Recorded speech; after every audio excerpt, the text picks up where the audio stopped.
idea of sexualizing every content, I think, is what we are trying to maintain, to contain, to ensure that children are not exposed to untaught content.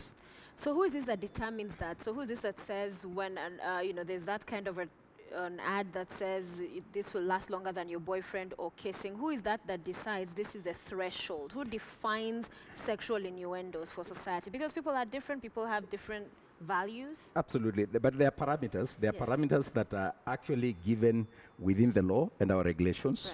Right. First of all, we operate under Cap 222, which is film and stage plays. So the elements of film, broadcast, and so on, they are defined there, what constitutes a film. And then KICA gives us mandate to impose age restriction on film and broadcast content to ensure that children are not exposed to content that is meant for adults. Broadcast stations, whether they are radio or TV, should not discuss topics that are for adult nature or of adult nature or have scenes that are meant for adults. You know, kissing is not for children.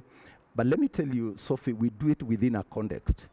Nudity, for instance, which is one of the thematic areas that we deal with, we do know that people in Turkana and other parts of Northeastern walk naked.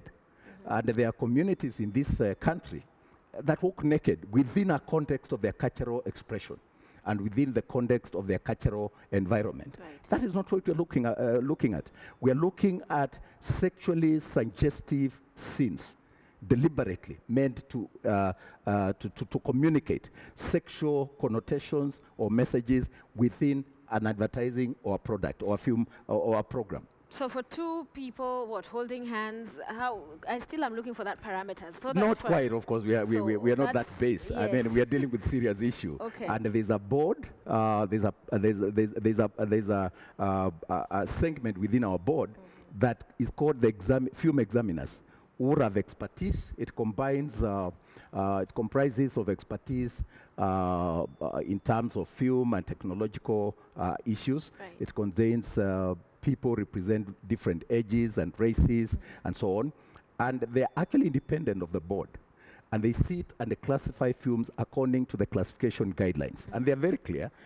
Allow me, if I can point out, some of the critical, what we call thematic areas that we deal with when we are examining film. And I think you'll get to understand that actually these things are very clear in the law, that we don't just do it. For example, the issue of sex, nudity, and obscenity as a theme. They go to the extent of even showing the frequency of that exposure. They go to the extent of showing the language that is used, and they go to the extent of looking at the context. What was it for? Is it for educational purposes? That can pass. For instance, I'll surprise you, we classified the Coca-Cola advert under PG, parental guidance, which is among the most liberal ourselves, according to these classification guidelines.